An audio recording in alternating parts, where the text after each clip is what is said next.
I bought this BMW E92 335D as a right-hand drive in the UK. But right now, this car is left-hand drive. We bought this BMW 335D in the UK. Then we immediately drove it all the way back to Norway. However, it was still right-hand drive. So to increase the value of the car, we decided to convert it to left-hand drive. So we pulled the engine out, stripped the interior and started assembling it with the correct parts. We ended the last episode with assembling together the whole front end. And at first sight, it might seem like all that is left to do is to put on the bumper, fender and the side skirt. But I can guarantee you, that is not the case. The biggest job we have to do right now is we have to replace this thing. This is a rear subframe.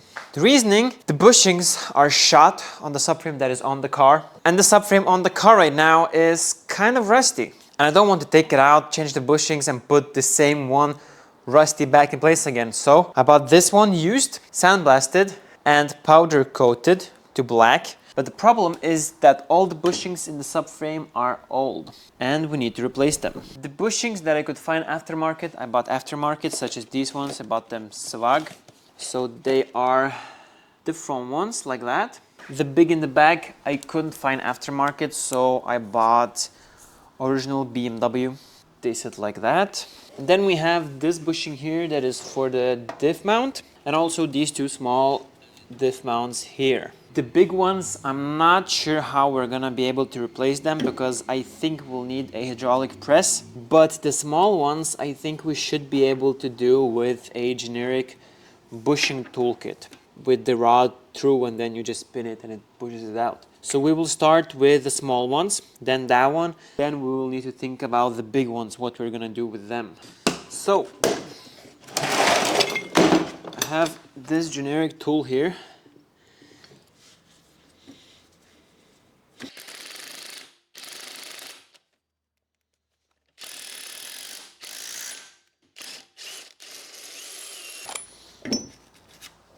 Yeah.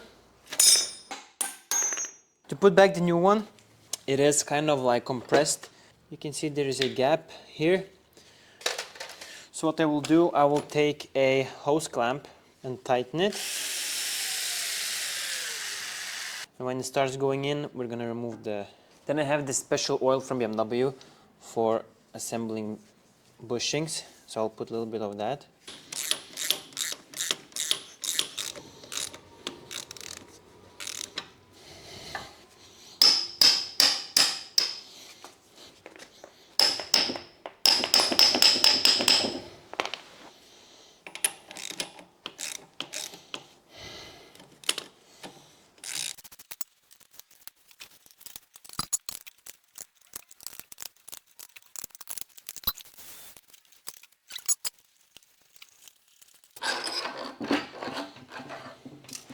That came out pretty good. Yeah, so I'm just gonna repeat the same step for the other one too. I have done all the bushings now, so this is the last one. It takes forever to press these bushings in.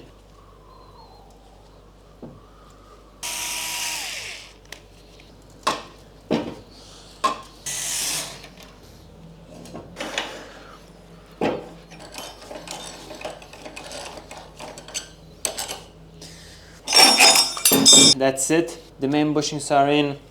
The front ones are in as well. Subframe is done. All the bushings are new. And now it's time to put this thing on the car. So now just start disassembling everything. Start with exhaust, shields, prop shaft, then start with the rear suspension and etc.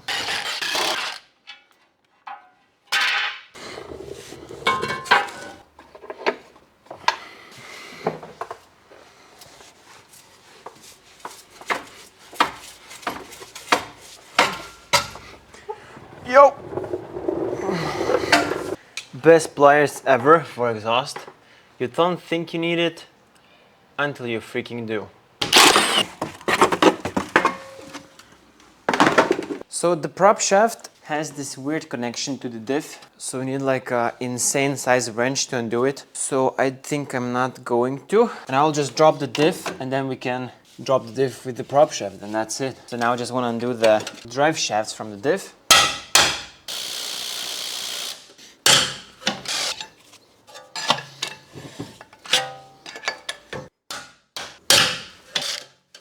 Always, if you're doing prop shaft bolts, hit it with a hammer so the socket seats itself, because if you strip the head, you're in a world of pain.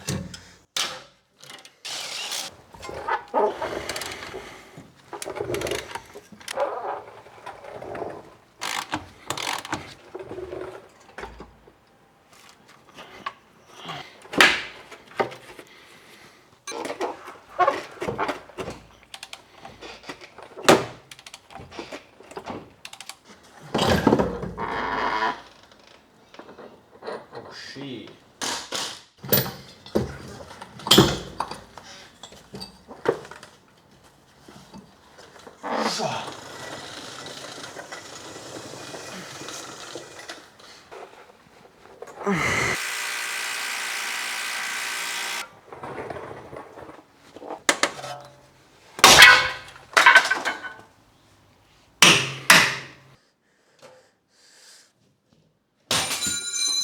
Bro, what the flip? I've never had that many bolts for me snap.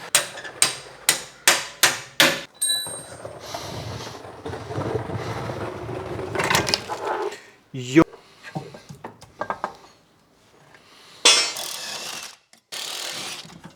Yo. Now I can't be bothered to disconnect the handbrake cable, so I'm just gonna leave the whole knuckle basically in. Like right here, and just push to the side.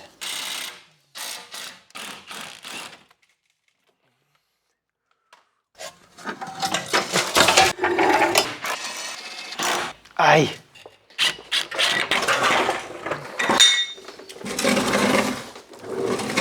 One problem is that we do have some surface rust here in the middle on the floor, but it's surface rust for the most of it. So I'll just quickly clean it up and then we just add some protection coat.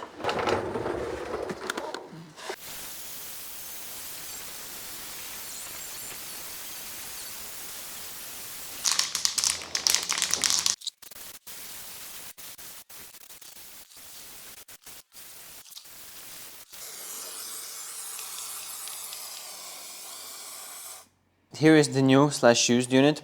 I put on some of the control arms. They're not new, but they seem to be in good condition. Then I put on the sway bar link. One thing I want to show you, when I picked the car up, the previous owner told me that there's something wrong with the subframe bushings because it's like vibrating. And now I see that he tried to put a bunch of O-rings on the bushing to stiffen it up, as well as there's a bunch of bolts wedged up into the bushing. I'm guessing also to stiffen it up. And also in this one as well. But apparently that didn't help too much, because this is how it's supposed to look like. Beautiful new bushing. And beautiful new bushing. So we can put it on now, and we're just gonna put on the knuckles with the bearings just straight on. The car, today is next day, so that looks a bit better right now.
Okay, so I created a brand new brake line right here from copper, and it's very easy to bend.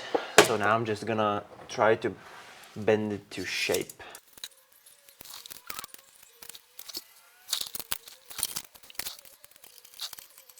Brake lines are on. Here, along here, and these two. What I want to do now is replace these parts. So the rubber guibo, this thing, and then also this bearing here. That looks also correct. It does have some play. Always mark the position. And now we need to split the prop shaft into 2 units. So we have to put this against the lip of the bearing and then just hammer it. Then eventually it should split.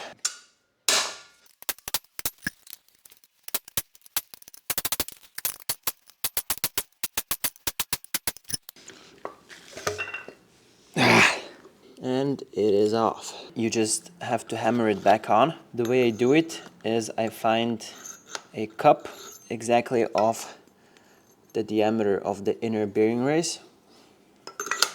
Tap it in place.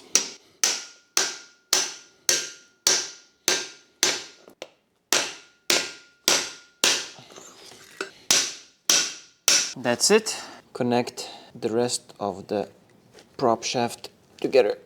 Make sure to align the notch properly. Now that is it. Now I can replace the guibo.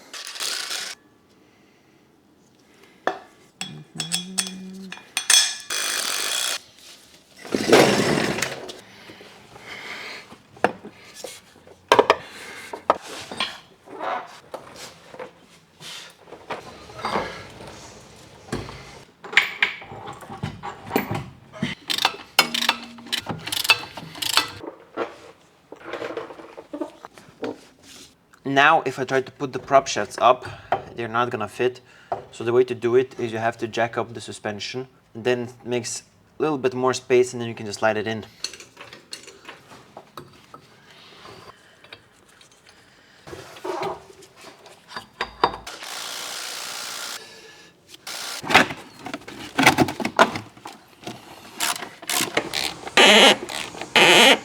I have this kind of exhaust paste. I'll go put it on the joint between the downpipe and exhaust.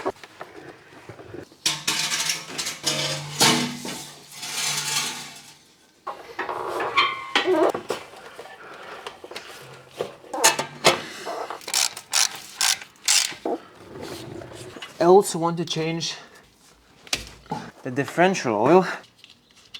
Well, I guess I could have opened it and tilted the diff upside down and drained the oil together with the prop shaft, so that was kind of hard to do. So I'm just gonna pump the old oil out.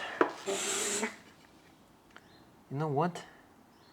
The oil looks brand new, to be honest. The car is quite crooked right now, so I'm gonna lift the front end higher up so it's flat.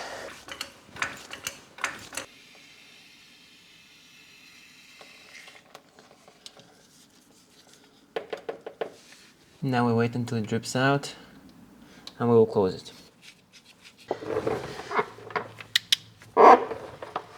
Now I'm starting to bleed the brakes. 2 bars of pressure, fluid in here, filled up fluid to the level here. And I start from the rear right wheel, rear left, right side front and left side front. There is a special procedure on diagnostics that you can do where it activates a special function in the ABS pump and then it helps you bleed. But firstly I will try the standard way to see if that'll be fine or not.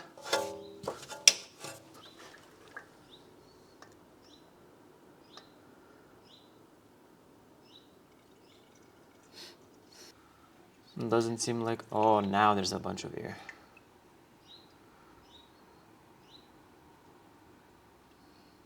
Oh yeah, a bunch of air.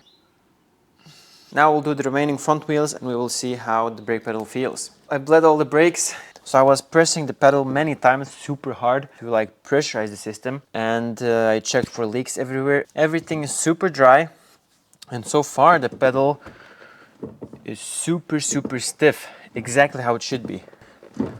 Like, oh yeah, you can hear the calipers pressing on the disc, and no leaks, nothing. So we might have gotten lucky, because usually it's never this easy to bleed a full system at once. Sometimes after bleeding the pedal feels okay, then you drive the car for a bit and then some bubbles move and then the pedal becomes softer. So we will truly find out after we drive the car for a bit, but for now at least it's perfect.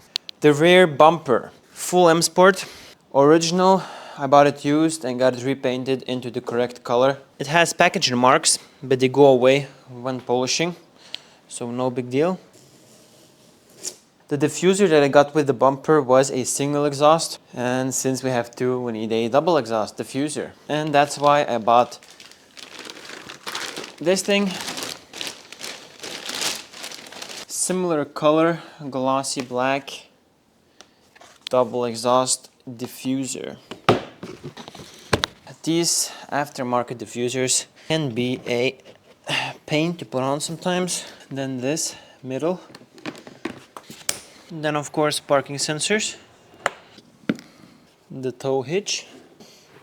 Let's put this bad boy on. Firstly connect parking sensor.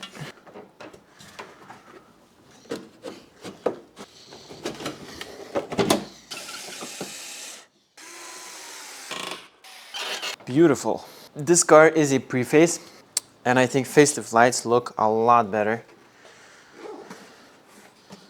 Here they are. I bought a set of facelift taillights. The connectors, they are completely different.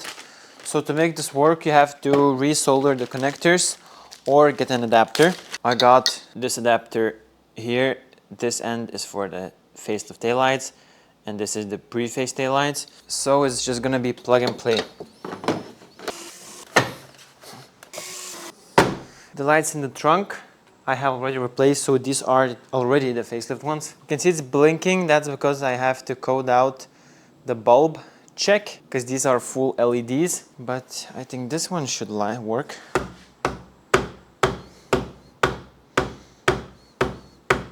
You have to be kidding me. That's the fog lights. We will leave it like this for now. The rear end looks amazing. The fender.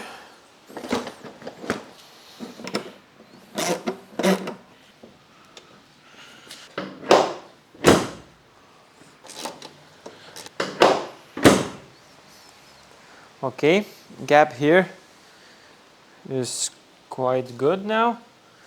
And then of course the side skirt.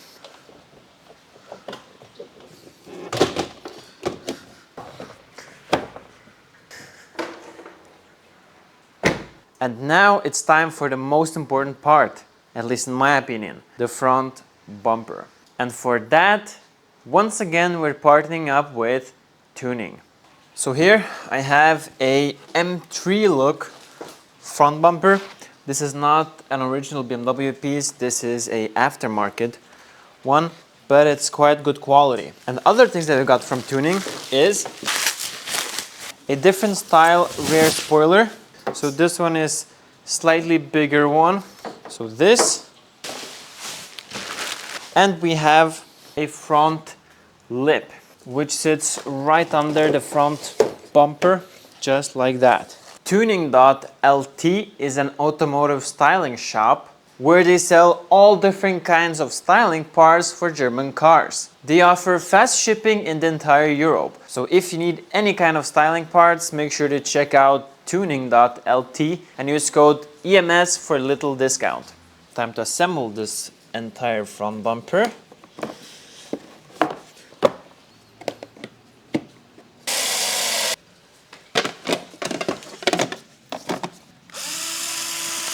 Then the cap here. These ones go in after we install the bumper.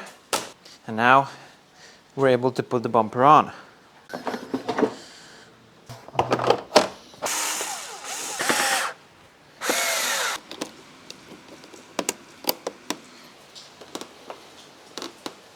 I want to have original grills. I don't want some black ones. So then I have these ones.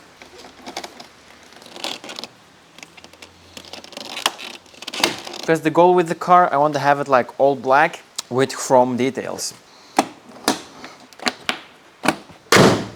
Yeah, I mean, it's starting to look really good.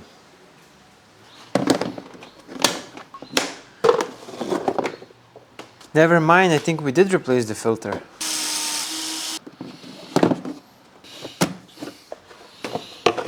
The filter is on. Now I want to try to start it.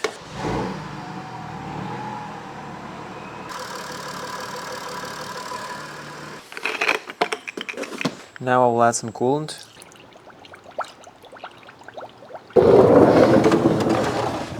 Now I have to do not a fun job. That is to fill out the gearbox with oil.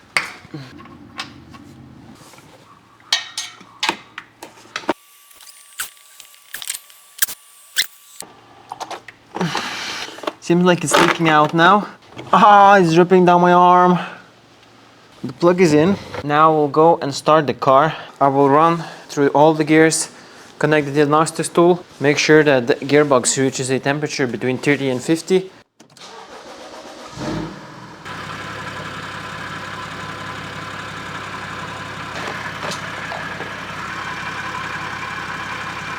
Now I've been messing around with the wheel alignment. Now the wheel alignment is as perfect as I can get it by doing it myself. The way I do it, this is what we call a ghetto alignment. You take a fishing string and you put it on all four of the wheels like this. Right now it's going this level. It's important that it only touches the wheels, it doesn't touch the side skirt or anything else. And by using the rope, you can see the position the wheel sits this way, both in the front and the back. I like to do this as a temporary thing before I get the full alignment done, just so I can drive the car now. But we can see if the wheel would have been twisted too much, or it was when I started, one end here would touch the wheel and one not, so you can lift it off and see the position. Right now it's, yeah, I can't really show it, but it touches both ends of the wheel at the same time, so it's exactly straight. The steering wheel is in the middle, back as well. This has to be done while the wheels are under load. That's why I put the car on these wheels, just to raise it up so I have place to go under and adjust the screws. I put these wheels on because in order to do this alignment, you have to have all wheels of the same size and the same widthness. So then we have this space here. And as you can see in the background here, we have a different set of wheels. I had these wheels laying in my garage for a very long time. I got them for free with an E90 that I bought a long time ago, and they were super destroyed. I can post a picture of how they looked. So I delivered them in for refurbishing with not much hope, but they came out amazing. So this right here is what they call a diamond cut. Firstly, the wheel gets sandblasted, then it gets powder coated, and then they put it on a CNC machine and they cut off a layer from the front. That's how you get the diamond cut, and then they put clear coat over it just so it holds.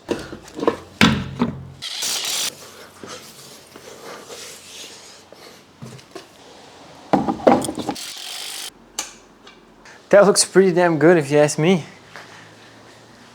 I know it's just a test drive, but we can't go with no wheel caps, like come on. And then also the plates for the car. I don't want to drill to the bumper, so I will get some special stickers or something and just slap it on. For now, I'll just put it on the dashboard.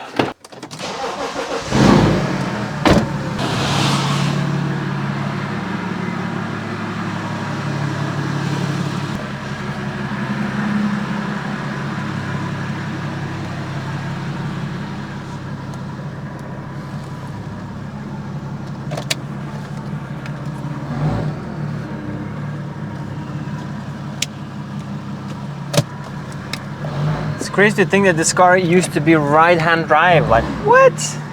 And now I'm actually driving it?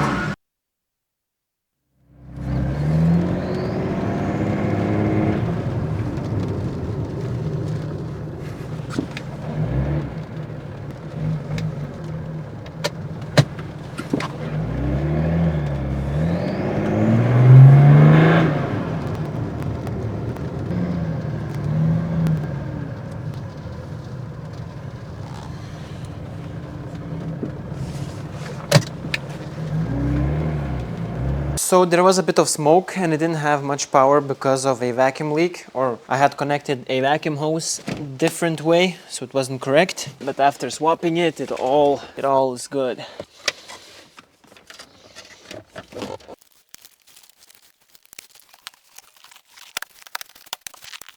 So after the test drive, I drove the car for a bit and there was a constant airbag light shining, and it was shining for a few reasons. First of all, it was the sensor that is in the seat that sees if a passenger is sitting there, then the airbag light is on. So that was not functioning, and I was also in for coding to code in the CAC and the Logic 7.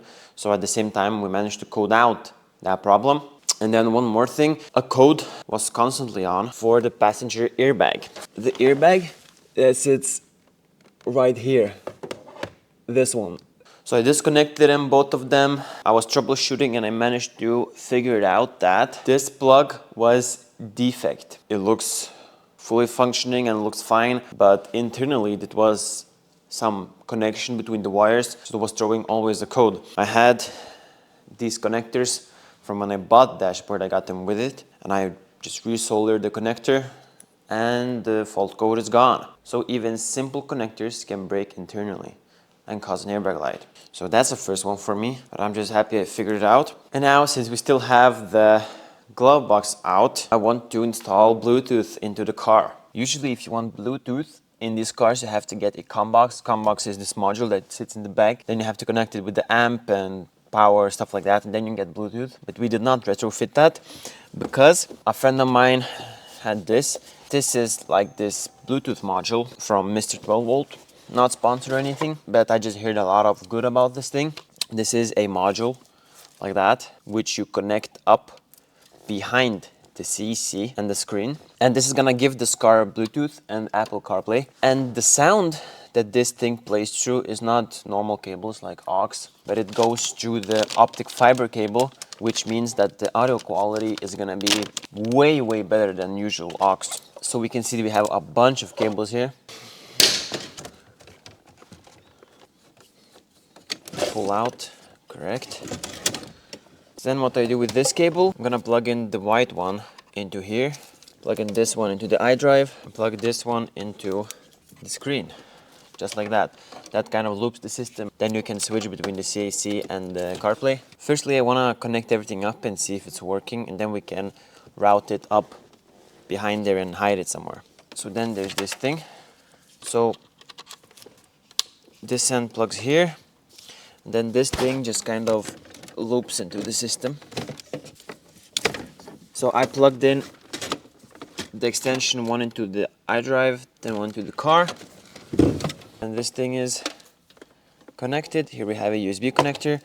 You also get, and then you need to set up the fiber optic cable. So it's kind of a looping system as well. Long end goes into the module that we are retrofitting. Then we have a microphone, but we're not going to connect that right now. We need to test if it's working. Firstly, plug up the ignition cable. It took some time. We had to in the CD changer again because we had done it. The way this module works is it connects through the CD changer. So you have to have a CD changer in the car, or if not, you have to code it in. We had to code it in. So now we go on CD and multimedia, and then you go and choose CD room, and then there is the module right here. And now you can jump between the menus here on the iDrive by pressing CD. Then it jumps to the CarPlay, you press menu, and then it jumps back to the normal BMW screen.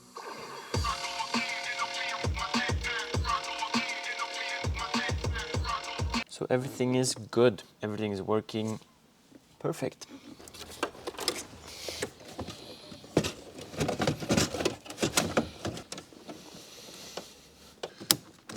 Then we are missing the vents, which I did buy.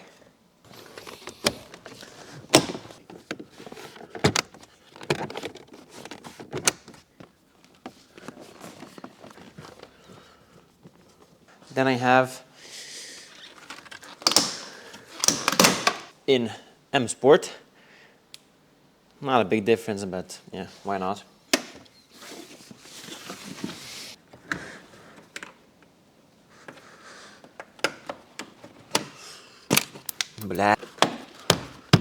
Perfect. Now I'm gonna do the other side. To finish this build, there's a lot of small parts that we're missing, mostly from the interior. And that is exactly what they have here. So, rear shelf with place for 2 speakers, then speaker covers, and then as we saw, the middle trim did not fit the car. The middle trim that we installed was for a CCC, and the controller is different. So I was looking for a middle trim, but I couldn't find one in the same color. So I have a whole new set of interior trims, and this one we have for the correct size, the IC. It's a bit dirty, but we will clean it up. This is also like wood trim, it's just that it's a bit darker. So full kit here.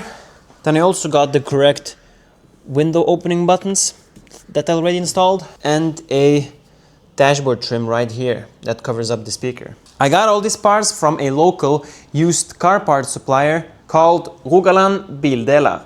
They have a massive selection of used car parts for any brand you need. BMWs, Mercedeses, anything you can think of. They do offer worldwide shipping, so if you need any kind of used parts, make sure to check them out. Because small interior parts like this, they are kind of hard to find because no one wants to sell a single trim piece or a speaker cover or anything for that matter.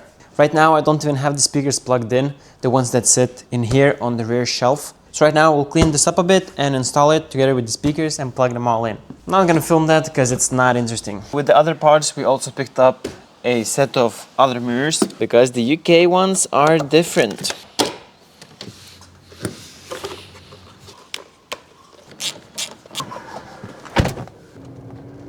Time for a test drive. I got the car remapped, so now it pulls quite nicely.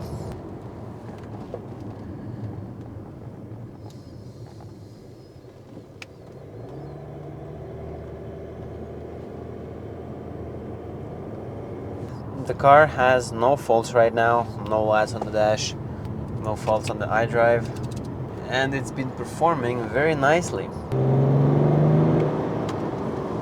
Yeah, it pulls amazing. Fluid.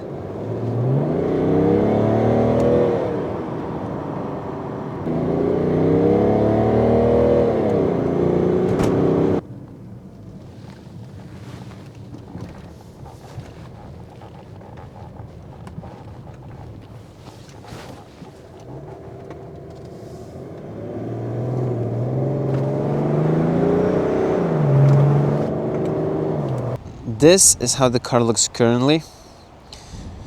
I put on the front lip extension, the front bumper lip.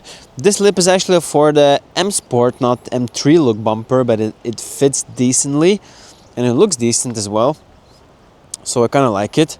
Of course, from tuning.lt, as well as the side skirt extensions. Then also I put on the rear spoiler lip. And I also put on some kind of splitters that I had laying around. So, I mean, the car looks pretty good.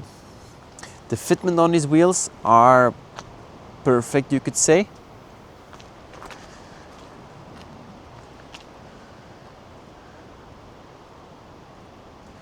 Right now, covered a few thousand kilometers, working flawlessly. We can start it and see how it runs.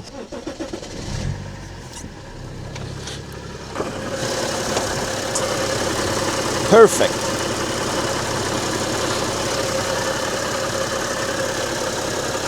No oil leaks, nothing, engine is dry.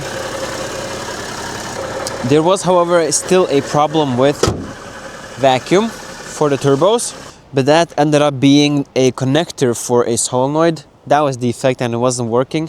But other than that, the car has been performing flawlessly. The brakes, beautiful, wheels beautiful. The front, same story. I had to code out the bulb check on the rear taillights because it was always flickering because these are LEDs and the original preface are, well, not LEDs. Now, the most important part, how much did all of this cost?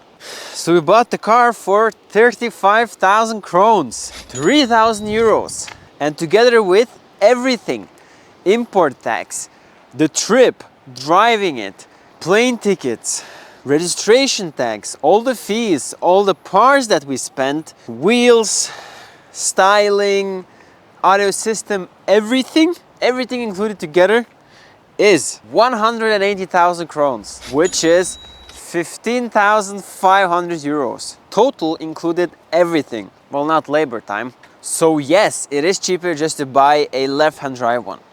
But I mean, we could have gotten off way cheaper. We went out of our way to replace a bunch of parts, and then we upgraded a lot of the equipment. So you could have gotten off way cheaper than what we did. But if we're doing all that work, might as well do it all in then, I guess. Right now, the cheapest E92 335D in Norway is like 300k crowns, of course, which is like 25,000 euros. So we're definitely not losing money on this thing. But with the amount of work that is to convert a car, not worth it. I won't recommend anyone doing it. It is far easier to just buy one as left-hand drive. But now that it's done, it's quite nice. If you like the videos and you want to support the channel and the builds, make sure to check out my Patreon. It's in the description. Thanks for watching this video, and I hope to see you in the next one.